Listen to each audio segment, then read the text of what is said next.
সম্মানিত সুধী, আসসালামু আলাইকুম রহমতুল্লাহ। সবাইকে শুভেচ্ছা জানিয়ে আজকের ভিডিও শুরু করছি।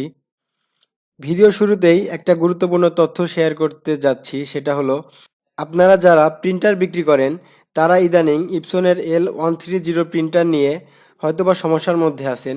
সেটা হচ্ছে কি, যে বিক্রি করার সময় আপনার হাতেই প্রিন্টারটি পাওয়ার চলে যায়, অথবা প্রিন্টার রেডি করার 2-3 ঘন্টার মধ্যেই অথবা 1-2 দিনের মধ্যেই নো পাওয়ার হয়ে যায়, অর্থাৎ প্রিন্টারটি আর অন হয় না। এমত অবস্থায় কাস্টমার যেহেতু নতুন প্রিন্টার, সেক্ষেত্রে সে এই প্রিন্টারটি নিতে চায় না, বা ওয়ারেন্টিতে পাঠালে সময় লাগবে সেজন্য ওয়ারেন্টিতেও পাঠাতে চায় না। সে এটার পরিবর্তে নতুন একটা প্রিন্টার চায়। তো এক্ষেত্রে আপনি যদি কাস্টমারকে নতুন একটা প্রিন্টার দিয়ে দেন, তাহলে হয়তোবা কাস্টমার খুশি হবে, কিন্তু আপনার পুরাতন প্রিন্টারটি কি করবেন? অর্থাৎ যে প্রিন্টারটির পাওয়ার চলে গেছে সেই প্রিন্টারটি তো আপনি, হ্যাঁ, হয়তোবা ওয়ারেন্টিতে পাঠালেন, ওয়ারেন্টি থেকে আসার পর আপনার প্রিন্টারটি আবার আগের মতোই চলবে, কিন্তু কালি ঢালা প্রিন্টারটি কিন্তু আপনার বিক্রি করতে একটু সমস্যা হয়। তো সেই জন্য আপনারা অনেকেই হয়তো 130 প্রিন্টার বিক্রি করতে ভয় পাচ্ছেন।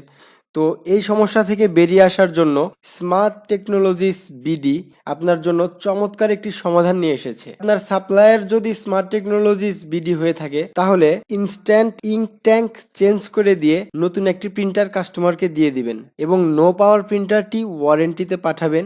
সেক্ষেত্রে স্মার্ট টেকনোলজিস বিডি আপনার প্রিন্টারটি আবার সেল করার উপযোগী করে পাঠিয়ে দেবে, এবং ইঙ্ক ট্যাঙ্ক চেঞ্জ করার জন্য আপনার ওয়ারেন্টির ক্ষেত্রে কোনো প্রকার ঝামেলা হবে না। তবে মনে রাখবেন, অবশ্যই এটি নতুন প্রিন্টারের ক্ষেত্রে প্রযোজ্য। বিস্তারিত জানার জন্য স্ক্রিনে দেওয়া নাম্বারে ফোন দিতে পারেন। সেক্ষেত্রে স্মার্ট টেকনোলজিস বিডির পক্ষ থেকে আপনাকে সর্বোচ্চ সহযোগিতা প্রদান করা হবে।